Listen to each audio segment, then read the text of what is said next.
Então, numa semana, vocês vão ter aula de laboratório de física e de química. Né? Alguns vão ter química, física e outros física, química, divididos aí nos 4 grupos. E aí, na semana seguinte, 4 aulas teóricas de física para a gente manter a carga horária da disciplina dividida aí entre teoria e laboratório, tá? Então, eu acredito que na próxima semana a aula seja de teoria. Não sei dizer se vai ser presencial ou remota. Depende, inclusive, da opção aí que vocês fizeram, né? O Toninho ficou de passar esse resultado para a gente ao longo da semana. Mas serão 4 aulas direto de teoria, revezando com 2 e 2 de laboratórios, tá? Então vocês vão ter que me aguentar por 4 aulas seguidas. Olha que beleza. Então vamos começar hoje com uma revisão das leis de Newton, né? Da primeira e da terceira lei de Newton, para que a gente possa avançar para o conceito de energia cinética, trabalho e energia, e na sequência conservação de energia, tá? Se alguém quiser fazer alguma pergunta sobre como vai funcionar as disciplinas, sobre essa mudança aí de ser quinzenal, fique à vontade, pode perguntar. Se eu souber, eu respondo. Se eu não souber, eu vou procurar me informar. Professor, eu quero. Pode falar. Eu entrei agora e eu peguei só você falando que vão ser 4 aulas seguidas, né? Num dia só. Isso. Tá, e daí eu coloquei lá no grupo e eu não sabia se podia falar ou não que você tinha combinado com a gente de quem fez a física experimental no passado e assistir só a aula teórica. Sim. Eu não sei se vai continuar assim. Não, os alunos que tiveram, que estão na minha turma de física experimental, eu vou fazer isso. Né? Eu vou abrir lá uma área para que vocês enviem pelo Teams o comprovante de que fizeram. Vou repetir aquela nota porque assim, a nota hoje ela é dividida, né? 6 pontos de teoria na prova e 4 pontos no laboratório.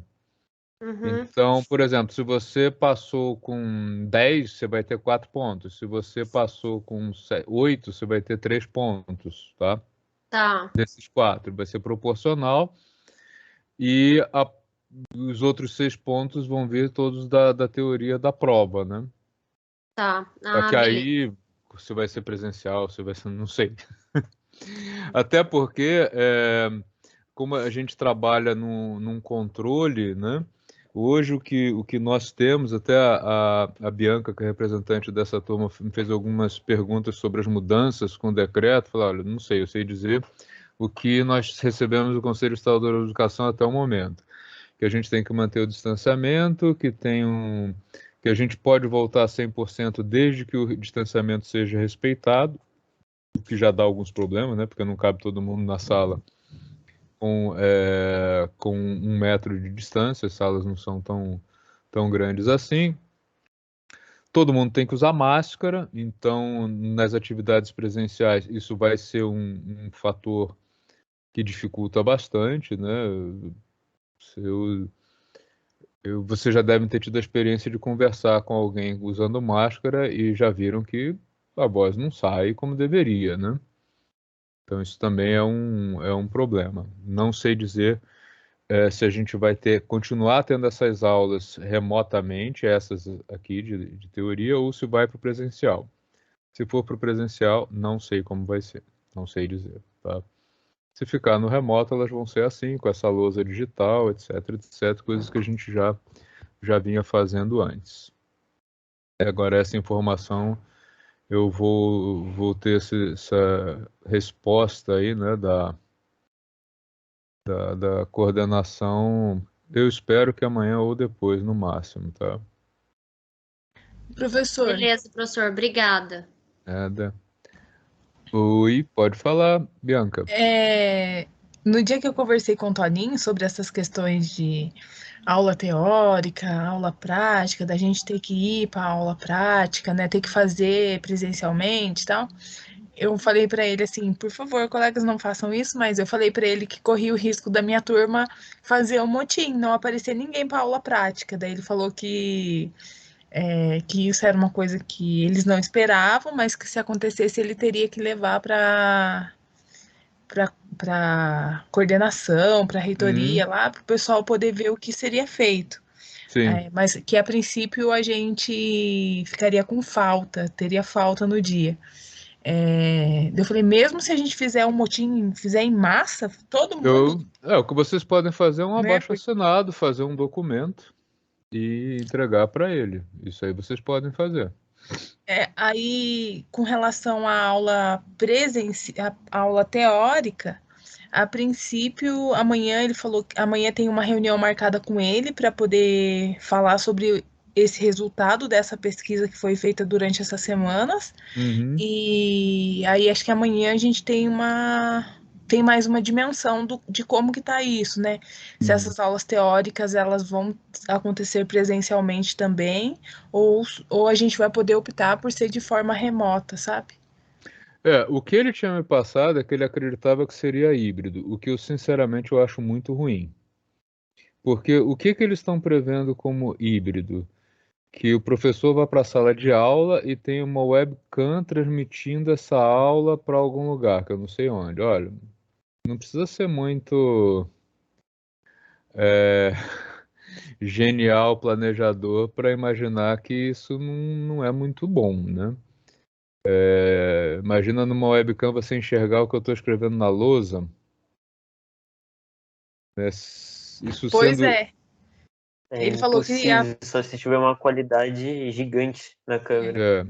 ele falou que a faculdade hoje tem recurso para isso e consegue atender isso, sabe? Ele me falou Mas isso também, mas não sei. E outra coisa, né? Serão várias salas transmitindo simultaneamente. Eu não sei se a internet da universidade aguenta isso também. Isso é outro problema. sim. Né? Porque uma coisa é fazer o teste com uma sala, outra coisa é fazer o teste com todas as turmas Sim. simultâneas. E outra coisa, você me ouviu falando assim no microfone sem máscara. Outra coisa é um microfone a alguns metros de mim e eu falando com máscara. Então, assim, eu até falei para ele, mas como que perguntei a ele, né? Como é que fica a questão da gente ser prejudicado? Porque sei lá, eles não querem que a gente não tenha aula presencial agora, porém a gente tendo aula presencial ou ficar nessa entre híbrida, entre presencial e remota, a gente acaba de alguma forma sendo prejudicado, né? Hum, é. Eu acho assim, a aula remota, como a gente está tendo, a gente aprendeu a fazê-la de um jeito que eu acho que está funcionando. Não sei a percepção de vocês. Ah, flui muito mais. A aula com transmissão ao vivo, eu não sei. Nunca, sinceramente, nunca tive essa experiência e às vezes que a gente tentou fazer isso com reunião funcionou muito mal. Mas o Toninho alega que eles fizeram testes, que tem lá só que eles fizeram teste com 3 pessoas e, pelo que eu vi, uma transmissão durante o dia, de uma sala. Então, o que eu tenho ouvido dos colegas de outras instituições que voltaram é que não funciona bem, mas não sei dizer, não tive a experiência. A gente vai ter que, na verdade, esperar e ver, né? Como é que vai Hoje, dia funcionar? 11, amanhã ele deve falar sobre isso, inclusive o pessoal que quiser ir, vai ser às 6 horas a reunião. Então, acho que, sei lá, vai fazer um teste. Acho que, de repente, faz um teste e vê o que acontece, sabe? Se não tiver outra saída. Senão, a gente faz uma abaixo-assinada aí, quem O que preferir. ele me disse é que poderia ser toda remota se a turma inteira quisesse remota. Mas se parte quisesse remota e parte presencial, seria nesse esquema, presencial com transmissão. Entendi. O que ninguém conseguiu me responder também é nesse sistema híbrido, como é que o professor conseguiria atender as dúvidas do aluno que está no online? Ah, uma boa questão. Eu não tinha pensado nisso também. Né? Porque se você resolver assistir da sua casa, você vai me ver lá na aula, não sei como é que vai ser a qualidade dessa transmissão, se vai trabalhar, tudo isso que a gente está discutindo. Mas além disso, se você tiver uma dúvida, eu não sei como é que isso pode ser feito. Então eu tenho muito mais interrogações do que certezas sobre como isso vai ser feito. Aqui no modo online a gente faz assim, como está fazendo, tira as dúvidas, grava, enfim. Agora, nesse sistema aí que eles estão propondo, eu não sei, não participei de nenhum teste, não tenho ideia de como está funcionando, e... mas vamos ver. Se a decisão da turma for pela aula teórica remota, ela pode continuar remota, mas aí tem que ser de todos. O laboratório, eles querem que volte presencial, naquele sistema que a gente conversou, um por bancada e, enfim, com todas as restrições que a gente conversou. Acho que vai ter que até amanhã esperar pelo menos e ver o que vai acontecer, né? Porque a minha sala, pelo menos boa parte dos que eu conversei, dos que têm se manifestado, optam por remota, ainda que morem perto da faculdade, mas para ajudar o colega, ajudar assim, eles estão optando por fazer de forma remota, sabe? Mas pode ser que um ou outro que tenha passado aí não se manifestou, de repente a opinião dele é contrária, né? Não sei também. Não dá. Aí a gente vai saber amanhã. Agora, a pergunta sobre como vai ser a qualidade dessa aula remota, dessa aula híbrida com transmissão, sinceramente, eu não sei. Não sei e sei lá, pela banda de internet que as instituições têm, eu não, eu não gostei da ideia, eu vou ser franco aí. Já conheço um pouco de informática, um pouco de internet. Por exemplo, eu estou usando aqui uma banda de 500 para falar com vocês. Eu comecei a pandemia, eu tinha uma internet mais baixa, eu fui dobrando, dobrando, dobrando, porque eu e minha esposa somos professores e temos aula no mesmo horário. Até o semestre passado estava com 250, deu umas travadas, esse semestre a gente mudou para 500, para conseguir ter uma qualidade melhor. Pelo que eu sei, a faculdade não tem uma banda rateada suficiente comparável com isso, tá? Bom, mas vamos aguardar, né? Tá bom?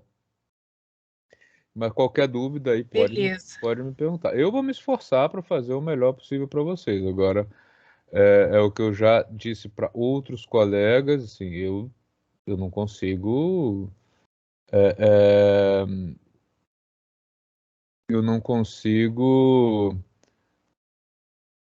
ter uma dicção tão boa falando com máscara. Isso é uma coisa que eu já sei. Acho que ninguém, né? Então já é um fator que já preocupa, né? Certo, mas vamos aguardar. Vamos ver como é que vai transcorrer isso. Bom, mais alguém quer fazer alguma pergunta antes da gente começar a falar aí da Física 2? Que na verdade a gente vai pegar o finalzinho da Física 1. Só uma coisa, professor.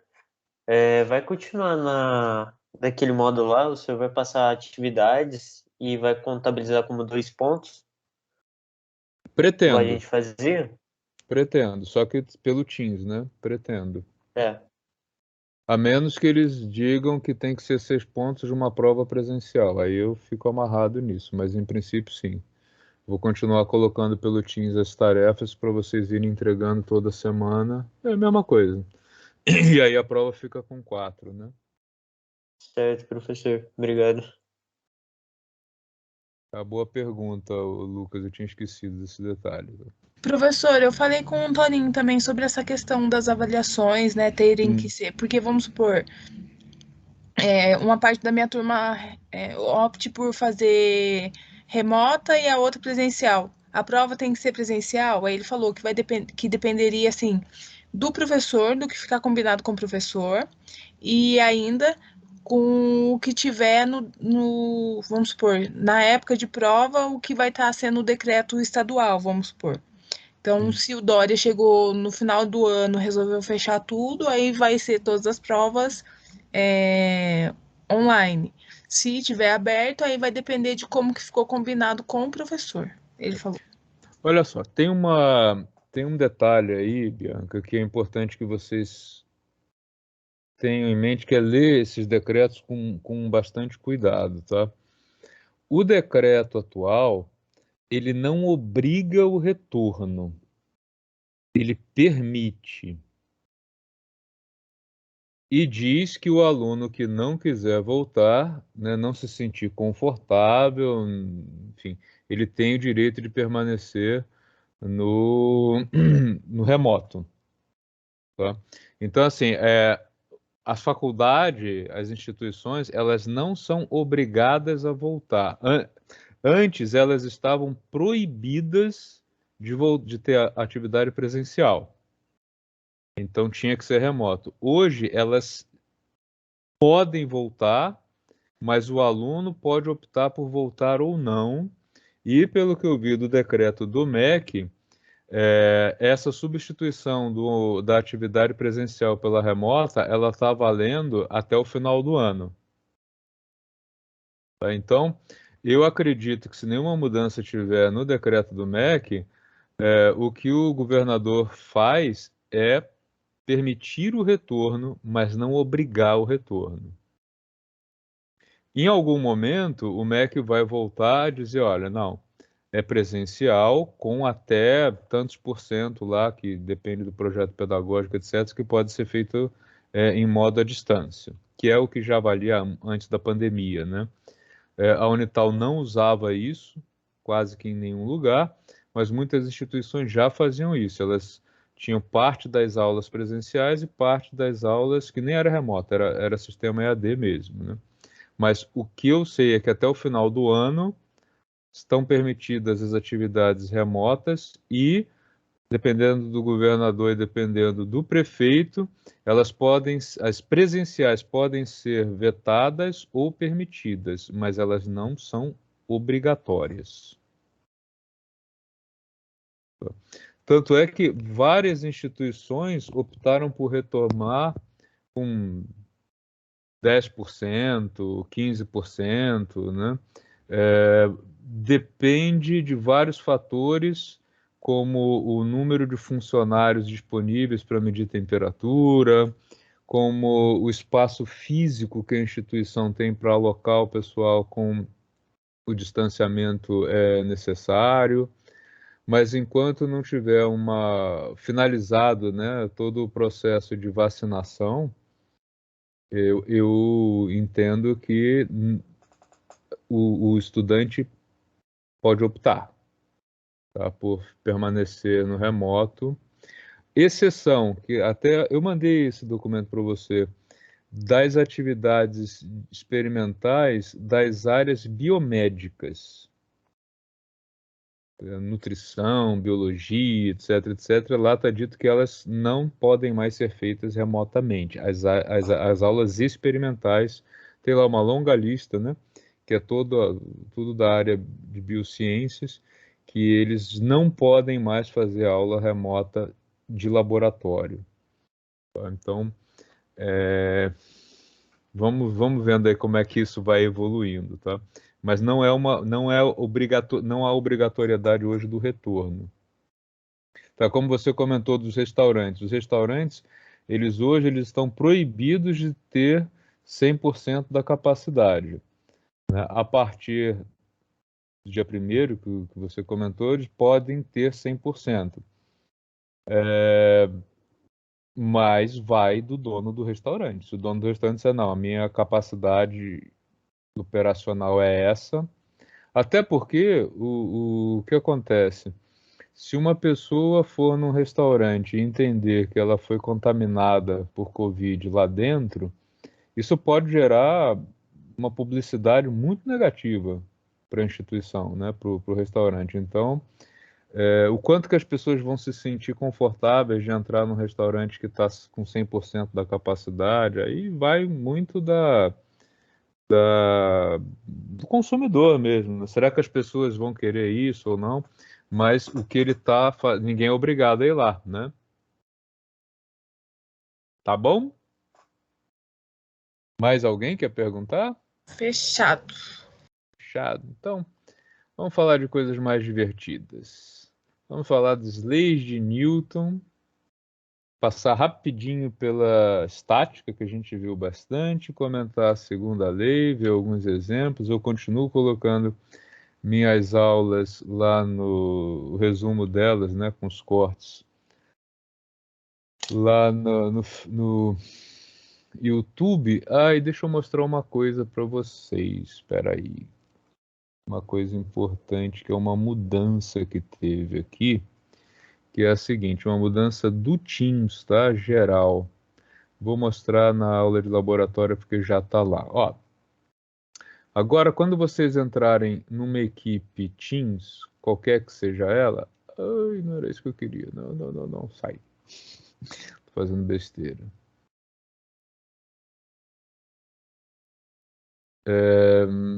Tá, vou entrar aqui no meu laboratório, tá? Em todas as salas onde o professor ativar a gravação, no final da aula, no final da aula, não imediatamente, tá? Demora alguns minutos, dependendo do tempo de processamento, pode demorar até uns 20 minutos. Mas se vocês vierem no canal geral, que todas as equipes têm arquivos, automaticamente é gerada essa pasta aqui, Recordings, tá? Aqui dentro, vocês têm acesso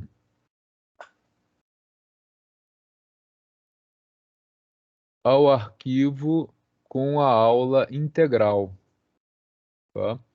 É chatinho, dá você clicar aqui, você vai conseguir assistir toda a aula, todo o tempo de aula. O que eu costumo fazer, como quem já foi meu aluno sabe, eu pego esse arquivo, eu corto as partes pouco relevantes para a disciplina e coloco lá no YouTube, tá? Mas quem quiser ver a totalidade da aula, pode ir nessa área que ele fica disponível para vocês, tá bom? Então vamos falar de leis de Newton. Leis de Newton formam a base do que nós chamamos de mecânica clássica, e ela está baseada em 3 leis, tá? Que nós vimos já no semestre passado, que são a primeira lei de Newton, esqueci no lugar errado. A primeira lei de Newton, chamada lei de inércia, que define o que é equilíbrio estático ou dinâmico, e que a condição para um objeto permanecer em movimento retilíneo uniforme ou parado é que a soma de todas as forças que atuam sobre ele seja zero. A segunda lei, que nós também vimos, que é quase que uma definição de força, ela diz que o efeito de uma força resultante diferente de zero é causar uma aceleração num corpo. E que se um corpo está num movimento acelerado, é porque a soma de todas as forças que atuam sobre ele não é zero. Teorema de Tostines. E a proporção entre a intensidade da força e a aceleração é o que a gente chama de massa inercial. Quanto menor a massa, menor a força para causar uma determinada aceleração. Ou, quanto maior a massa, maior a força necessária para uma determinada aceleração. A terceira lei, chamada lei de ação e reação, ela estabelece que o que a gente chama de interação ocorre sempre entre 2 corpos, e ela diz o seguinte: quando um corpo A exerce uma força sobre um corpo B, o corpo B reage e exerce uma força sobre A, e essas forças são tais que elas têm mesmo módulo, mesma direção e sentidos opostos. Tá? Então, baseados nessas 3 leis, a gente consegue dar explicações causais para todos os movimentos dos corpos macroscópicos e que se deslocam em baixa velocidade, incluindo o movimento planetário, que também é essencialmente descrito pelas leis de Newton. Tá? Então, a primeira lei estabelece o seguinte, aqui eu vou passar mais rapidamente por ela, que a gente viu com mais detalhes. Ó. Se eu tenho um objeto parado, é porque o cabo exerce uma tensão sobre o objeto igual em módulo ao peso do objeto, então nesse ponto aqui a soma das forças é 0, então o objeto permanece estático ali. Quando a gente tem essa situação em que eu tenho mais de um cabo sustentando um objeto, cada uma dessas tensões aqui tem uma parte horizontal e uma parte vertical. As componentes horizontais se anulam mutuamente, né? T1x e T2x se anulam. T1y mais T2y somados anulam o peso. Então, quando eu somo todas as forças que atuam nesse ponto aqui, ou nesse objeto, eu tenho como resultado 0, por isso ele permanece estático. Tá? Então, aí vocês tinham alguns exemplos, muitos deles vocês chegaram a fazer, né? Eu vou colocar de novo esse material para vocês lá na sala, né, para quem quiser rever, e vou passar então para o material de dinâmica, tá? Também para a gente dar uma revisada na dinâmica newtoniana. Tudo bem, pessoal? Dúvidas nessa parte de primeira lei? Segunda e terceira? Então vamos lá para nossa Lucas. Tem alguma dúvida? Pode perguntar. Não, só bati mesmo Ah, tá. o dedo aqui. Sem problema, eu faço isso o tempo todo. Então, tá, estão aqui de novo as leis de Newton e a gente vai aplicar essas leis de Newton a algumas situações, né, para a gente exemplificar como é que isso funciona. Então, algumas dessas situações foram até mesmo tema de prova, né? E eu vou refazer alguns desses exemplos hoje para que a gente possa, na próxima semana, começar já com trabalho e energia, tá? Então, apesar de ser uma revisão, eu sei que o assunto muitas vezes gera aí dúvidas, então fiquem à vontade em fazer perguntas a respeito, tá? Primeiro exemplo que eu vou colocar aqui é o da máquina de Atwood, que nós vimos algumas vezes na... Por que esse cara não me deixa esticar isso aqui agora? Eu não sei. Vou fazer de novo. Pronto. Sai. E vem de novo. De vez em quando esse cara ganha vida própria. Ah, acho que eu já sei por quê. Porque eu estava com a caneta ativada e aí ele rabisca. Bom, tudo bem. Então vamos lá. Sisteminha da máquina de Atwood. Eu tenho 2 objetos, massa A e massa B.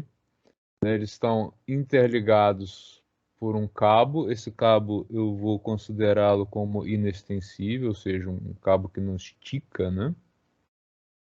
E essas 2 massas, se elas forem iguais, o que acontece?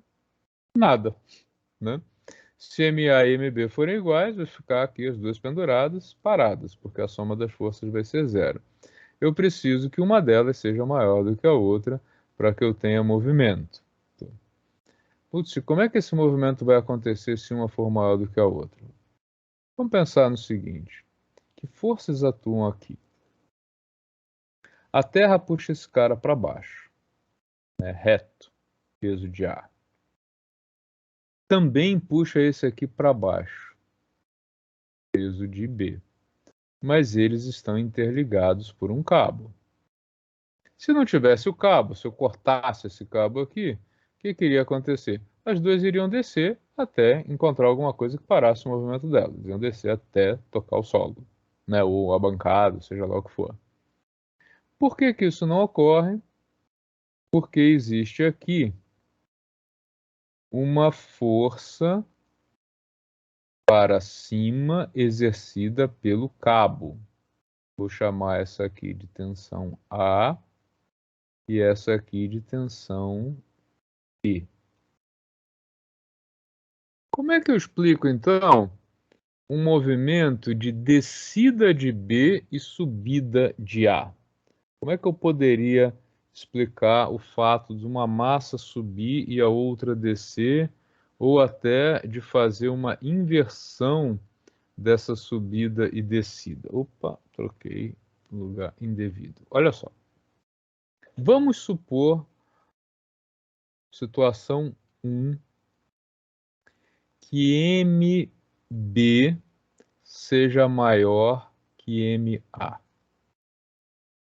Se isso ocorrer, esta massa aqui sendo mais pesada do que essa, ela vai descer e essa aqui vai subir.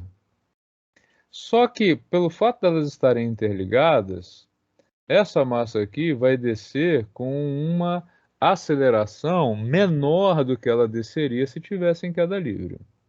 E essa daqui, ao invés de cair, vai subir porque está sendo puxado por essa. Acho que é fácil visualizar isso. Todo mundo já deve ter visto uma roldana aí, mesmo que seja rodando numa obra, né? Levantando balde com cimento de um lado para o outro. Bom, como é que a gente explica isso? Do ponto de vista das leis de Newton, a gente aplica a lei sempre sobre um e o outro corpo, né? Não aplica sobre as duas massas simultaneamente. Então, o que nós temos nessa situação aqui é que o peso do objeto B ele é maior que a tensão aplicada pela corda, e aí soma das forças que atuam sobre o objeto, de acordo com a segunda lei, é igual à massa do objeto vezes a aceleração do movimento, que nesse caso tem o sinal para baixo. Do lado esquerdo, ao contrário, a tensão no cabo A supera o peso do objeto A, e aí a soma dessas forças é igual à massa do objeto vezes a aceleração. Como eu disse logo no início, o cabo é inextensível, tá? Logo, ele não estica e não encolhe. Isso significa que ele transmite integralmente através dele as tensões. Por isso, a tensão A tem o mesmo módulo que a tensão B e eu posso não mais distingui-las colocando TA igual a TB igual a um T genérico. Com isso, o que nós temos? Que o peso de B, que eu posso expressar assim, massa de B vezes gravidade, menos a tensão, é igual a massa de B vezes a aceleração. Na equação de baixo, que a tensão menos peso de A, massa vezes aceleração gravitacional, módulo, né, da aceleração, é igual a massa A vezes a aceleração. Quando eu olho para essa equação, né, já um pouquinho mais experiente na solução do sistema de duas equações e duas incógnitas, o que eu tenho é que eu posso somar o que está do lado esquerdo com o que está do lado esquerdo e direito com direito. São duas igualdades, não afetam em nada a igualdade.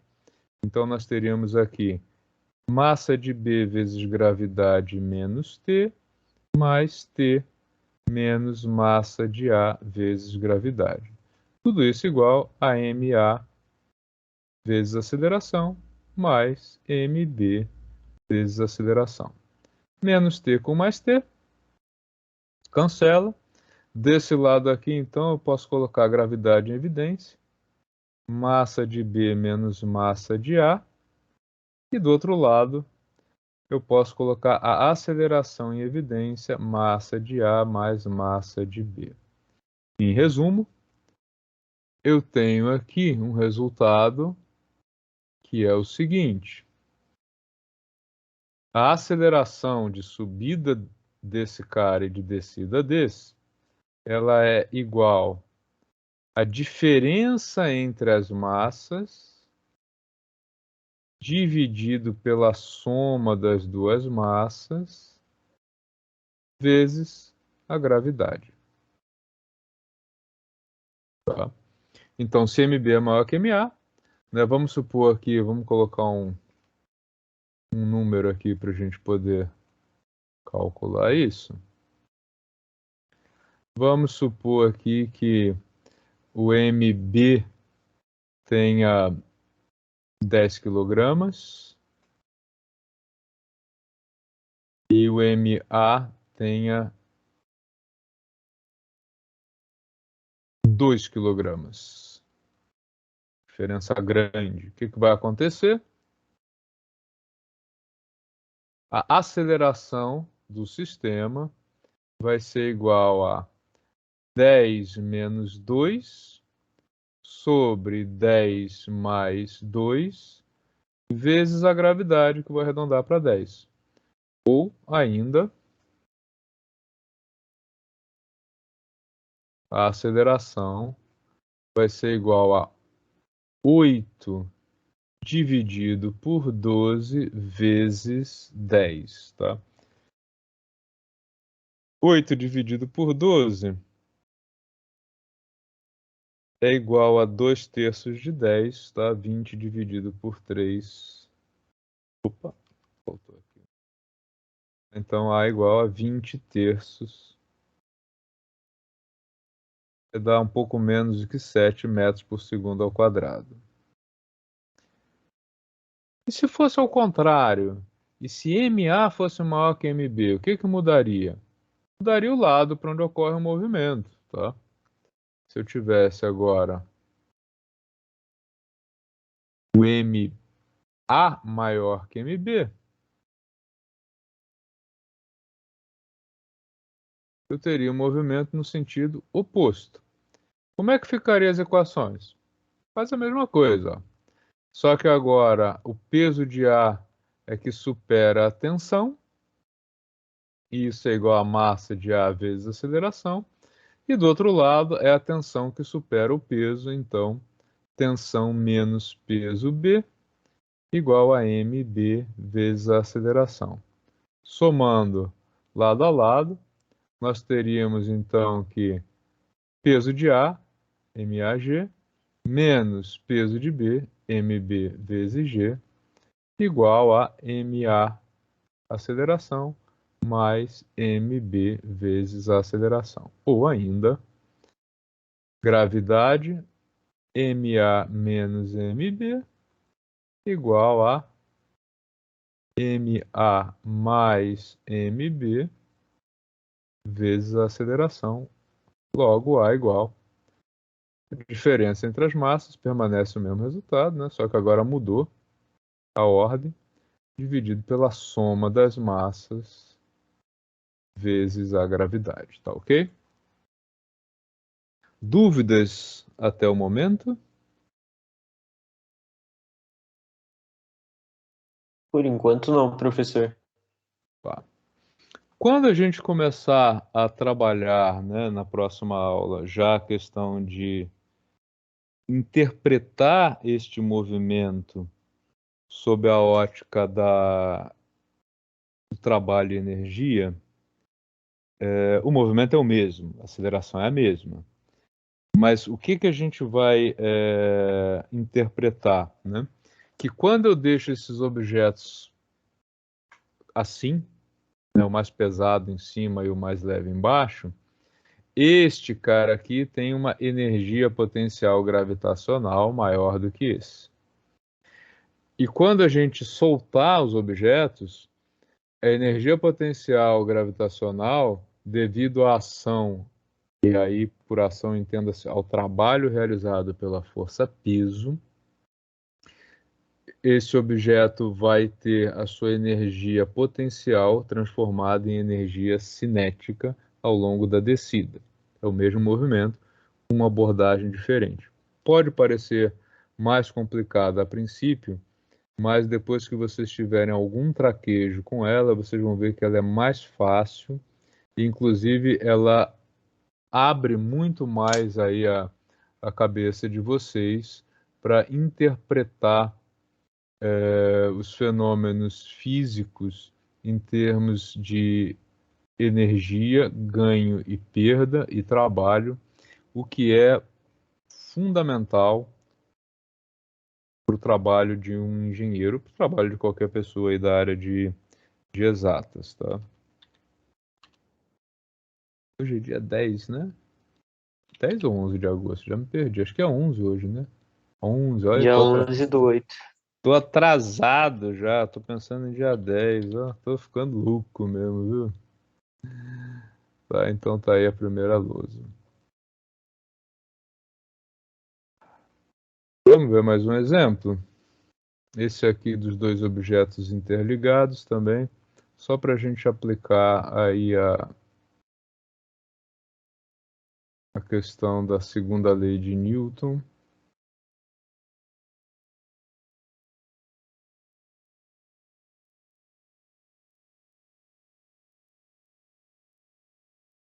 Esse caso aqui, onde a gente já tem o complicador que é a força de atrito, tá? Nossa senhora, o que eu fiz? Não fui eu que fiz isso, foi o computador, ele está com vida própria. Assim, tá? Aqui o que acontece?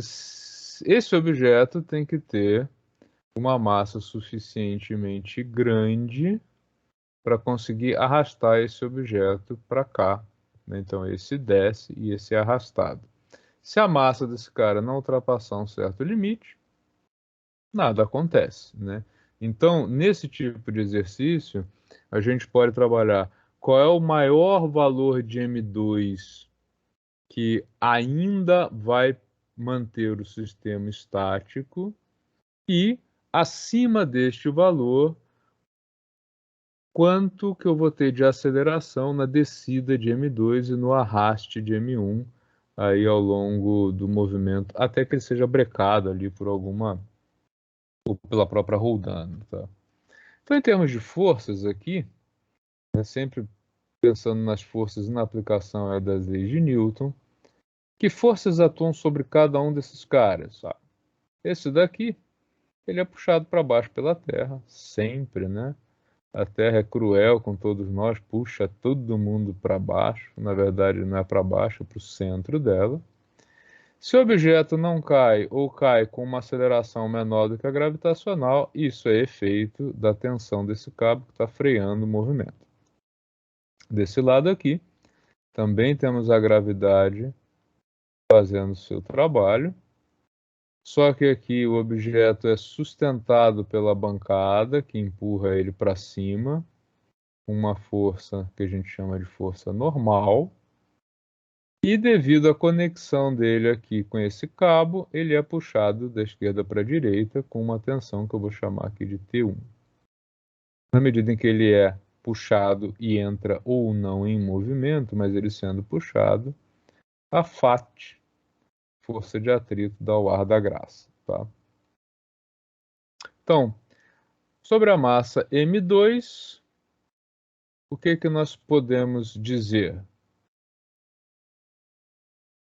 P2 pode ser maior que T2, e isso vai ser igual a massa M2 vezes a aceleração. Ou, tem mais uma opção? Tem. Pode ser que não ocorra nenhum movimento aqui. É o caso em que P2 é igual a tensão T2. A aceleração é zero. E desse lado aqui, temos também duas possibilidades, né? Claro, o sistema entra em movimento aqui, aqui também entra, né? Então, a massa M1 Nós temos que a força normal e a força P1 se anulam mutuamente, já que o sistema, né, a massa M1 não vai subir nem descer aqui ao longo do eixo vertical. Então, força normal igual a P1. No eixo horizontal, se tem aceleração de descida aqui, aqui tem aceleração de arraste. Então, nós temos que a tensão T1, subtraída da força de atrito, que se opõe a ela, vai ser igual a massa 1 vezes a aceleração. Se o sistema permanecer estático, desse lado, Fn continua igual a P1, isso não muda. A diferença é que agora nós teríamos T1 em módulo igual a FAT, ou seja, A igual a zero e A igual a zero. Tá? Então, são as possibilidades. Nós já tínhamos visto que a força de atrito ela é igual ao coeficiente de atrito, que pode ser estático ou dinâmico ou cinético, tem dois, né? Vezes a força normal. Então, com isso, né? E ainda, do mesmo jeito que o cabo foi inextensível lá na máquina de Jet Woods, aqui também ele vai ser. Como é que ficam essas equações aqui, então? Nós teríamos massa 2 vezes gravidade, pegando elas na mesma ordem, tá? Menos tensão, igual a massa 2 vezes aceleração. Força normal, eu vou usar aqui. Então, aqui fica tensão menos coeficiente de atrito, nesse caso o cinético, porque está em movimento, tá? Vezes a força normal, que é igual a massa M1G. Tudo isso igual a massa 1 vezes A. Vou eliminar o T aqui. O que nós teríamos deste lado? Que massa 2 vezes a gravidade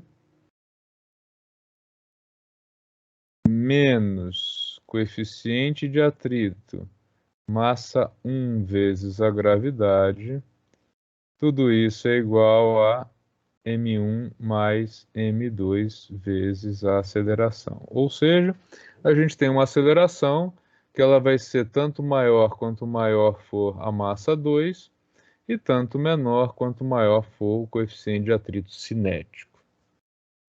Se a gente considera o caso estático, o caso em que não há movimento, o que nós temos aqui é mais simples, né? A gente tem que massa 2 vezes gravidade é igual a tensão, que a força normal é igual a massa 1 vezes a gravidade e que a tensão é igual à força de atrito, né? Portanto, igual a μ força normal. Quando a gente junta essas três equações, o que a gente vai ter? Que M2G é igual a T, que por sua vez é igual a μ, esse μ aqui é o estático, tá? Vezes M1G. Ou seja, a maior massa 2 que eu posso colocar pendurada aqui é igual ao coeficiente de atrito vezes a massa M1. Tá? Se eu ultrapassar esse limite, eu vou ter uma aceleração. E eu fiz isso aqui tudo sem colocar nenhum valor numérico, a propósito, tá? Para a gente colocar isso no final e vocês verem muito mais entenderem a sistemática do movimento, tá? Vamos supor que a massa M1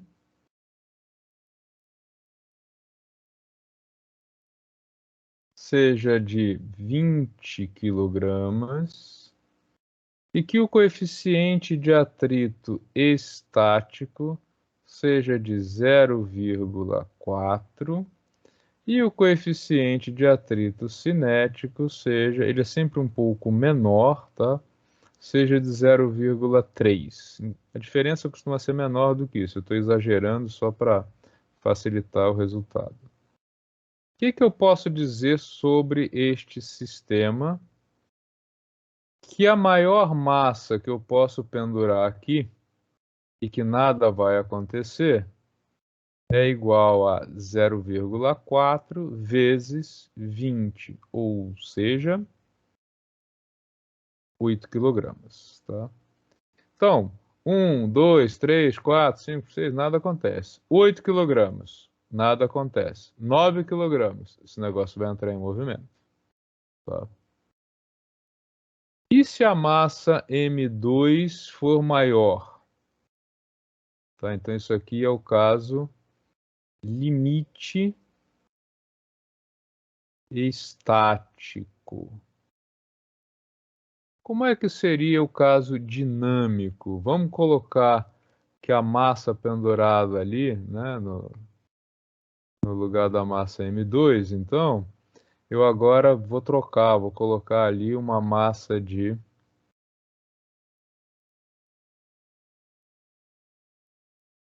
8, colocar 12 quilogramas. O que vai acontecer? Eu vou ter movimento. Como é que fica essa equação aqui, ó? M2, 12, gravidade 10, coeficiente de atrito. Agora ele cai para 0,3, porque a gente entra no movimento. M1 continua sendo 20, né?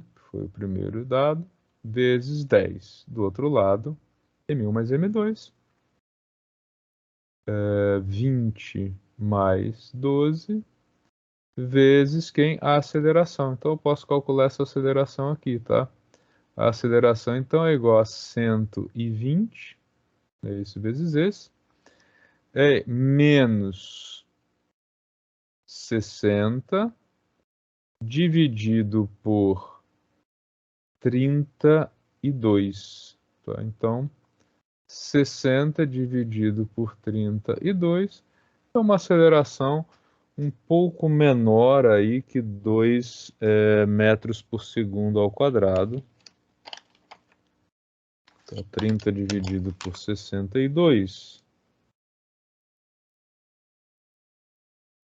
Não, contrário, né? 60 dividido por 32.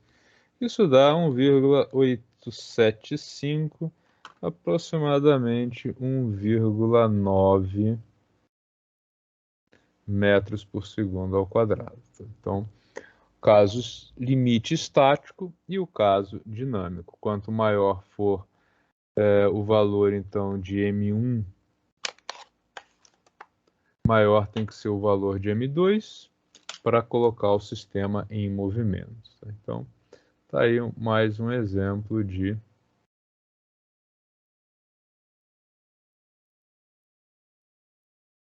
aplicação das leis de Newton, tá? Alguma dúvida nesse, pessoal?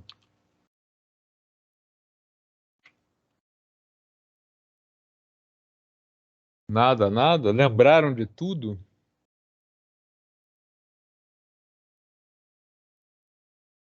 Vou negar não, professor. Teve um fator que eu esqueci e eu até pedi para o senhor. Agora, esse UC, o que ele é mesmo? Mi é o coeficiente de atrito, tá? Toda vez que você tem força de atrito entre objetos sólidos, a força de atrito é sempre igual a um coeficiente, que é um número, 0,2, 0,4, enfim, um número sem dimensão, vezes a força normal. Tá? Foi um modelinho que a gente trabalhou de força de atrito. Certo, professor. Tinha Tá? esquecido disso. Tranquilo. Vamos ver agora, eu não vou fazer todos os exemplos com vocês, eu vou pegar agora já o gancho de um que vai abrir aí a discussão que a gente vai ter sobre trabalho e energia na próxima aula, tá?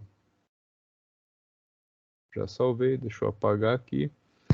O exemplo número 5 lá desse conjunto de slides, ele diz o seguinte: se eu abandonar a partir do repouso um objeto com 2 kg de massa e esse objeto cair a até chegar no solo em 4 segundos, então o tempo de queda do objeto, 4 segundos, ele pergunta qual é o valor médio da força que atua sobre o objeto.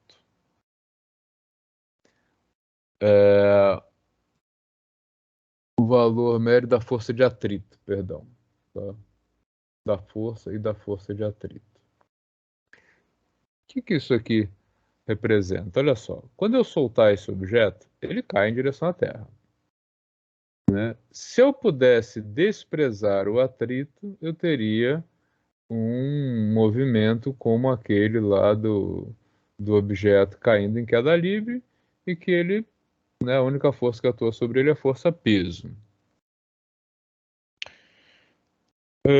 Mas ele está me dizendo que esse objeto foi abandonado, tudo está lá no enunciado, tá, do exemplo. Ele está me dizendo que esse objeto foi abandonado a partir de uma altura de 45 metros. Se o objeto foi abandonado de 45 metros e ele caiu em 4 segundos, né, a gente já sabe que não foi só a força-peso, tá? Porque como é que ficaria esse movimento sem atrito? Se eu pudesse desprezar o atrito, que o exercício já me disse que eu não posso, o que eu teria aqui? Eu teria aqui o peso do objeto, é a única força atuando sobre ele, seria igual a massa vezes a aceleração da gravidade, né? Ou seja, força igual a massa vezes a aceleração. A aceleração, então, do objeto seria uma aceleração constante e nós poderíamos calcular o tempo de queda desse movimento, né, pensando no seguinte, ó, posição do objeto é igual à posição inicial mais a velocidade inicial vezes o tempo menos 1/2 da aceleração vezes o tempo ao quadrado. Nesse caso, aceleração gravitacional. Então, o que nós teríamos? O tempo de queda. Quanto tempo o objeto demora para atingir a coordenada 0, partindo da coordenada 45, com velocidade 0 e sendo puxado para baixo só pela Terra, 10 sobre 2,5. Esse seria o tempo de queda ao quadrado. Tá? Vou mudar esse termo de lado. Então, 5 tempo de queda ao quadrado igual a 45. Logo, o tempo de queda vai ser igual a raiz de 45 dividido por 5. Tempo de queda igual a raiz de 9, né? 9 vezes 5, 45. Portanto, 3 segundos. Tá? Então, se a gente tivesse essa queda sem atrito, nós teríamos 3 segundos e não 4. Tá? Por que demorou mais? Porque teve aqui uma força contrária ao movimento, que foi a força de atrito. Tá? E aí, quando a gente considera o atrito, a porca torce o rabo, para usar aí um jeito antigo de falar sobre isso. O que vai mudar? Vai mudar que agora nós temos que o peso do objeto menos a força de atrito que é igual à massa do objeto vezes a aceleração dele. Tá? Então, a aceleração é igual a... Um passo para trás. Então, aqui a gente tem massa vezes gravidade menos força de atrito igual a massa vezes a aceleração. Tá? A aceleração do objeto é essa aqui, que não é mais igual à gravidade, né? Ela é igual a uma parte só da gravidade.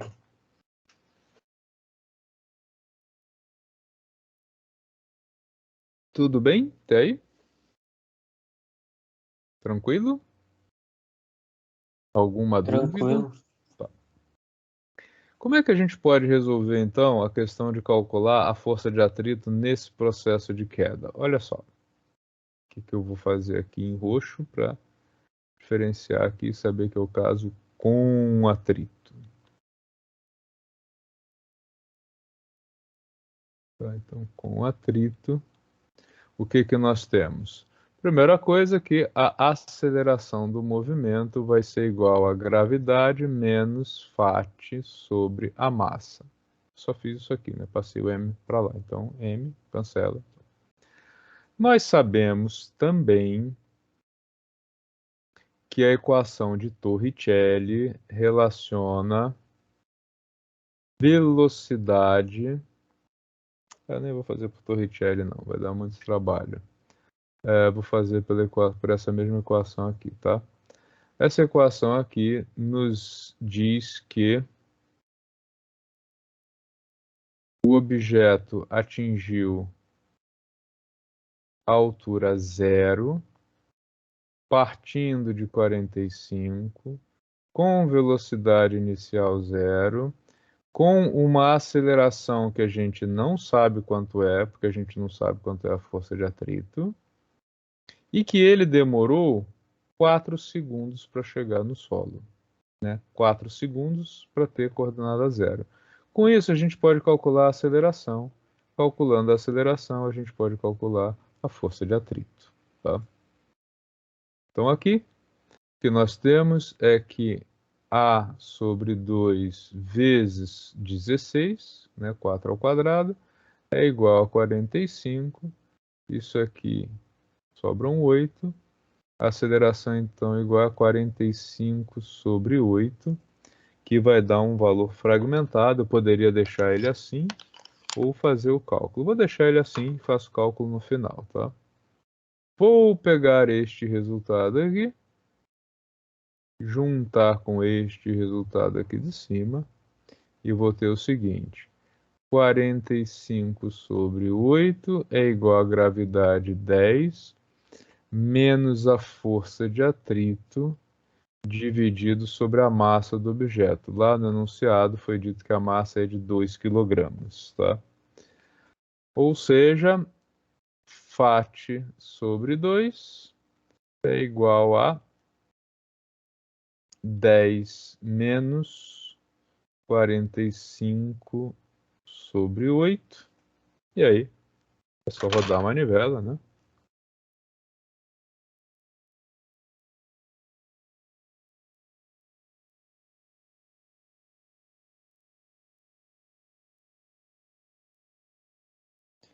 Isso dá um resultado de 8,8 newtons para a força de atrito. Tá? Então, φ igual a 8,8 newtons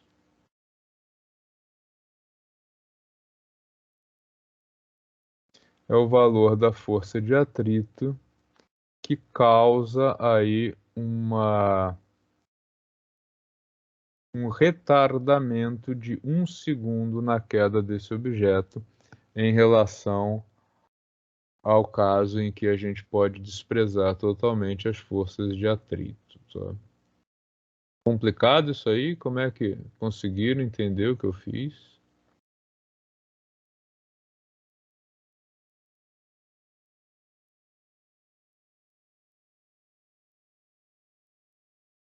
Como a gente vai abordar isso do ponto de vista de energia? A gente vai considerar, quer dizer, a gente vai interpretar esse movimento da seguinte maneira: quando esse objeto foi colocado aqui em cima, alguém realizou um trabalho sobre ele e deixou ele numa situação em que ele tem energia potencial gravitacional. Ele vai descer, ganhando energia de movimento, ganhando energia cinética e perdendo energia potencial, perdendo altura. Ele vem então trocando energia potencial por cinética. Na totalidade, não. A força de atrito vai causar uma perda de energia, uma dissipação de energia, né? Então, energia que era mecânica, ela vai sendo transformada em energia térmica, em vibração, qualquer outro tipo de energia que não a energia que me interessa, que é a mecânica. Então, por isso que se fala que o atrito é uma perda. Uma perda no sentido de que é uma transformação que não era prevista, uma transformação indesejada, né, na maioria dos casos, de energia. Tá? E aí a gente vai trilhar esses mesmos movimentos com uma abordagem um pouco mais requintada, que é a abordagem de energia. A mecânica baseada em energia e conservação, ela é tão antiga quanto a mecânica de Newton. Ela foi originalmente proposta por um cara chamado Leibniz, que foi contemporâneo do Newton, mas por diversas razões históricas, a mecânica de Newton foi muito mais divulgada, teve muito mais sucesso inicialmente. Tá? Só para uma informação de vocês, quem se interessar muito por mecânica, a mecânica baseada na análise de energia, ela tem vários desdobramentos, né?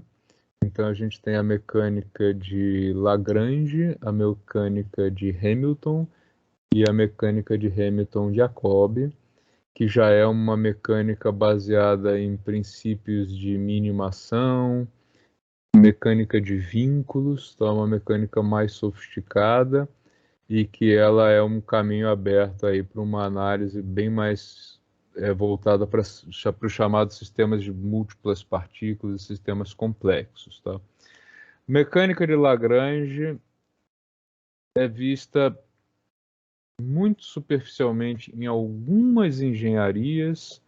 Hamilton e Jacobi não é vista, né? Só em quem realmente vai fazer a parte aí de termodinâmica, que vai ter uma termodinâmica mais aprofundada, que vai ter contato com essas abordagens da mecânica.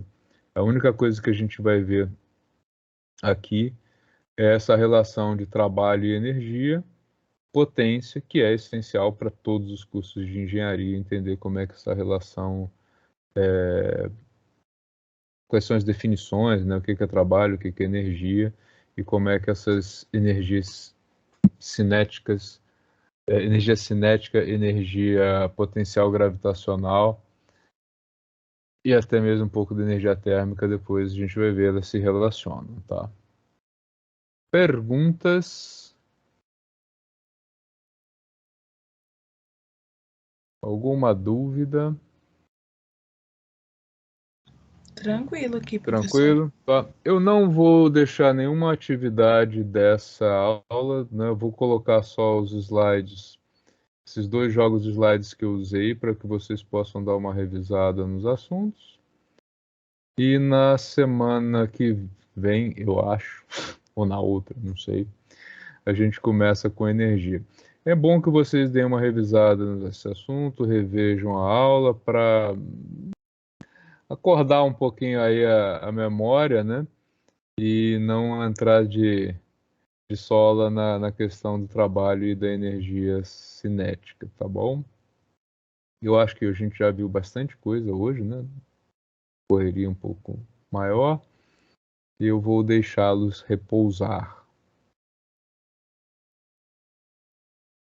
Tá bom? Se alguém tiver alguma pergunta, pode fazer. Quem não tiver perguntas, eu já fiz o download da lista de presença de vocês. Pode ficar à vontade aí em sair. Uma ótima semana para todos. E com a Bianca eu mantenho contato, porque a gente precisa definir como é que vai ser aí o modus operandi para frente, né? Beleza, professor. Valeu. Até a próxima semana com aula. Ou qualquer coisa, estarei pelo WhatsApp. Tá bom, então. Bom? Tchau, tchau. Até a Tchau. próxima. Fica com Deus. Boa noite, Obrigada. professor. Também. Tchau, Bom, tchau. cuidem-se, hein? Tchau.